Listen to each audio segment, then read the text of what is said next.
Hello. Second standard subject English unit 2 उसकी first poem हम चला रहे थे। उसमें हमने पार्ट 1 तक देखा था। आज हम करेंगे पार्ट 2।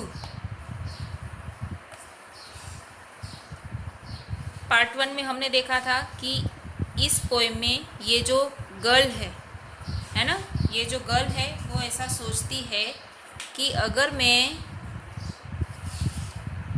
मैं बटरफ्लाई होती तो मैं अपने विंग्स, ये जो विंग्स है उसके लिए थैंकफुल होती, यानी कि आभारी होती।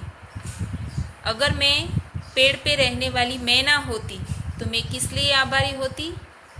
मैं गा सकती, उसके लिए मैं आभारी होती। फिर है, अगर वो समुंदर में रहने वाली फिश होती तो वो किस लिए थैंकफुल होती? वो इसलिए थैंकफुल होती कि वो समुंदर में ऐसे टेढ़ी मेढ़ी चलती और खुशी से मुस्कुराती घूमती रहती, इसलिए वो थैंकफुल रहती। अब उसके बाद ये हमारा सेकंड पार्ट शुरू हो रहा है इधर से, तो हम स्टार्ट कर रहे हैं। So I just think I am lucky to be me. So इसलिए I just think, बस I means ये जो गर्ल है वो, I means किसकी बात कर रहे हैं इधर? ये जो गर्ल है वो, ये गर्ल ऐसा बस उसने थोड़ा सोचा कि I am lucky to be me, मैं हूँ इसीलिए मैं भाग्यशाली हूँ। I am लकी, क्या मतलब हुआ? आई एम लकी, मैं भाग्यशाली हूँ। अब किस लिए भाग्यशाली हूँ?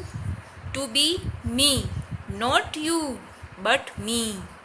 मैं इसलिए भाग्यशाली हूँ क्योंकि मैं हूँ, आप नहीं हो, मैं तुम नहीं हूँ, मैं ही हूँ। इसलिए लड़की क्या सोच रही है? थोड़ा सा ये सोच रही है कि मैं लकी हूँ। किस लिए लकी है? क्योंकि मैं ही हूँ, मैं आप नहीं हूँ, मैं मैना नहीं हूँ, मैं बटरफ्लाई नहीं हूँ, मैं फिश नहीं हूँ, पर मैं ही हूँ, इसलिए मैं खुश हूँ। नॉट यू, मैं आप नहीं हूँ, बट मी, मैं ही हूँ। समझ में आया? If I were an elephant, if यानी कि आगे मैंने बताया था ना सब में, इफ़ यानी कि अगर, और एलिफेंट तो पता ही है। अब ये इधर कह रहा, अब ये लड़की इधर कह रही है कि अगर मैं एलिफेंट होती, अगर मैं एलिफेंट होती तो देखो इसमें क्या हो रहा है, पिक्चर भी देखना। एलिफेंट क्या कर रहा है? अपनी ये जो ट्रंक है, ये ट्रंक दिख रही है ना? वैसे तो ये ट्रंक ऐसे नीचे होती है, पर अभी क्या है, ये ट्रंक को पानी भर के उसने ऊपर उठाया है, तो ये जो ऊपर उठाना है ना, उसको बोलते हैं रेस। क्या बोलते हैं? रेस। तो अब ये लड़की बोल रही है कि if I were an elephant, अगर मैं एलिफेंट होती तो आई वुड बी थैंकफुल, मैं आभारी होती। अब किसके लिए वो थैंकफुल यानी कि आभार बोल रही है?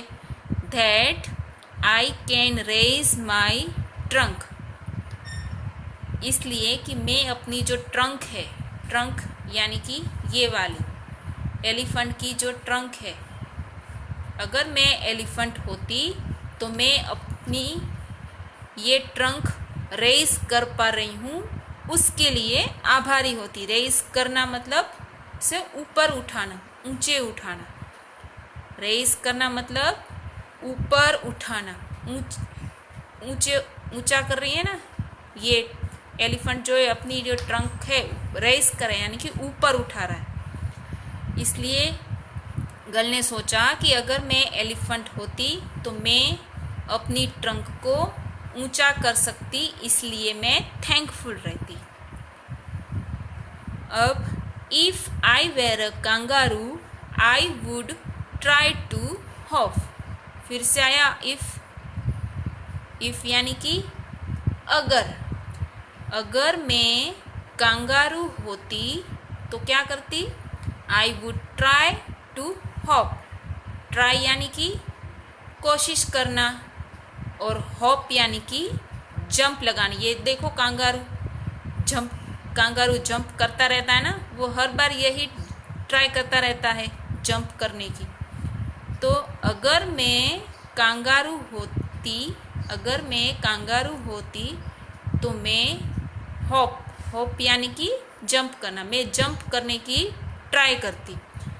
Right up to the moon, जहाँ पर मून है उतना ऊंचा ऊपर तक मैं जंप करने की कोशिश करती, मैं मून तक पहुँचूँ। Right up to the moon, उतना ऊंचा जंप करने की मैं कोशिश करती। कब? जब मैं कंगारू होती तो मैं ऊपर मून तक पहुँचूँ, उतना बड़ा जंप करूँ, वैसा वो ट्राई करती। ठीक है।